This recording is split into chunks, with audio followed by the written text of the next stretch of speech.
The plan was perfect, or at least Chloe said it was. She always had the best plans. We were going to the Starfall Music Festival. Just the three of us. Me, Adam, Chloe, the leader, and Leo, the warrior. We had saved up for months. The tickets were taped to the dashboard of Chloe's old, rusty car, which she lovingly called the Beast. The desert air was supposed to be warm, the music loud, and the memories unforgettable. We packed everything we needed: a tent, sleeping bags, enough snacks to feed an army, and a cooler full of soda. The sun was setting, painting the sky in brilliant shades of orange and purple. We were singing along to our favorite songs, feeling like we were on top of the world. Nothing could possibly go wrong.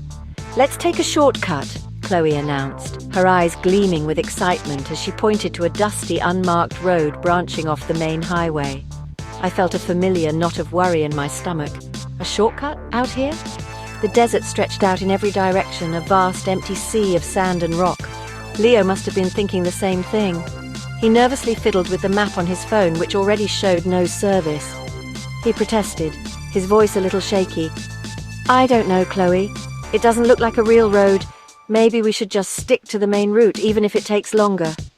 But Chloe, as always, was too confident to be swayed by our doubts. She just laughed and turned the steering wheel sharply. The Beast bounced and rattled over the bumpy dirt track. The sun had completely disappeared now, leaving us in the deep blue twilight of the desert. Dust clouds billowed behind us, so thick we couldn't even see the highway anymore.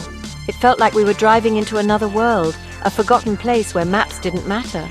Chloe was still humming, tapping her fingers on the wheel, completely unfazed. I stared out the window at the endless, darkening landscape. The cactuses looked like shadowy figures with their arms raised. A shiver ran down my spine, a cold feeling that had nothing to do with the dropping temperature.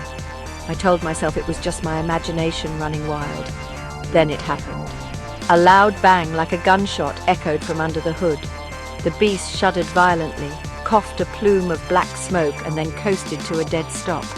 Silence. The engine was completely dead. Chloe tried turning the key again and again. Click, click, click. Nothing.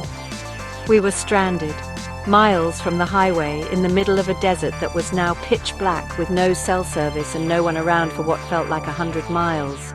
The perfect plan had just fallen apart. The silence of the desert night pressed in on us, heavy and absolute. And the real adventure, the one we hadn't planned for, was just beginning.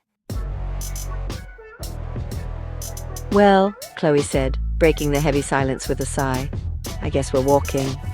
She tried to sound cheerful, but I could hear the faint tremor of fear in her voice. Leo groaned, sinking his head into his hands. "Walking? Walking where, Chloe? We're in the middle of nowhere. We don't even know which way the highway is." He was right. The darkness was total, a thick, inky blanket that swallowed everything. The moon was just a sliver in the sky, offering almost no light. We were completely and utterly lost. I felt a rising panic in my chest, a desperate urge to just stay in the car where it felt safe. But what choice did we have? We couldn't stay here forever. We grabbed our water bottles and a flashlight, leaving everything else behind in the dead car. Chloe, trying to reclaim her role as the brave leader, took the flashlight and pointed it down the dirt track. "This way," she declared, her voice more firm this time. "The road has to lead somewhere, right?" Leo grumbled, but followed, and I walked between them, my heart pounding with every step. The only sound was the crunch of our shoes on the gravel and the whisper of the wind. Every shadow seemed to move. Every rustle in the sagebrush sounded like something slithering nearby. The desert wasn't peaceful at night, it was alive, and it felt like it was watching us. We walked for what felt like hours. My legs ached and my throat was dry. The initial fear had settled into a dull, throbbing dread.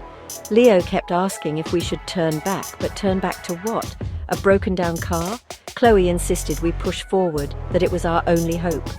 Just as I was about to collapse from exhaustion, I saw it. A light.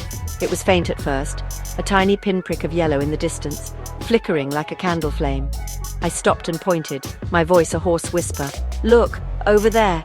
Chloe and Leo stopped too, their eyes fixed on the distant glow. It was the first sign of life we had seen since the car broke down.